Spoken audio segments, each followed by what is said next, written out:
Барлықтарыңызға сәлем достар. Бүгін сіздерге 27 жастағы Салтанат есімді келіншектің оқиғасын айтып беремін. Тұрмыс құрғанымызға 2 жыл болды. Ата-енемізбен бірге тұрамыз. 2 жылдың ішінде отбасылық өмірдің ащысы мен тұщысын толық көрдім деп айта алмаймын.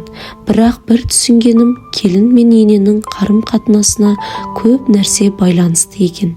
Менің жеке отбасымның бақытты да, мені енем әрқашанда мені қолдап жүреді. Басында ыдыс аяқты өз әдетім бойынша жуып төңкеріп қоятынмын. Ол маған ылғи да сөйлеп ескерту жасайтын.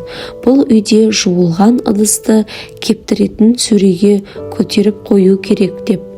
Олай-бұлай үйрендім. Әйтеуір енеме ренішім жоқ, себебі оның бәрі ұсақ-түйек тәрбие.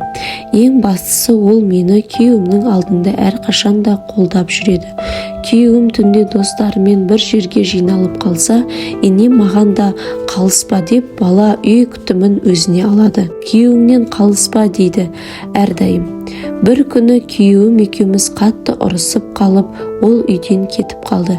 Енем мені жұбатып, келесі күні оралған ұлына барған жеріңе қайт деді. Осыдан жарты жыл бұрын күйеуім ішімдікке беріліп кеткен кезде енем маған: Салтанат, мен сені қиналып жүргеніңді білемін. Егер осындай адаммен ажырасамын десең, мен сені қолдаймын. Тек біздің үйде тұрсаң болды. Ал ол кетерге жер тапсын деп күтпеген ақыл берді. Тұңғышы болса да еш уақытта ұлын қорғаштамайды, мені қорғаштайды. Анасы мен әйелінің бір команда болғанын көрген еркек қайда кетеді, не істейді? Амалсыздан ішімдікті де қойды, түнде қыдыруды да қойды, үйден кетіп қалатын әдетін де қойды. Енеме шынымен де ризамын. Қалған майды шаруаға тиісе берсе де, маңызды шаруамды менің қасымда табылатын әлде қайда артық. Себебі ол менің отбасымның берекесі ғой. Төңкерілген ыдыс күйеуім мен менің арамызды еш алшақтата алмайды.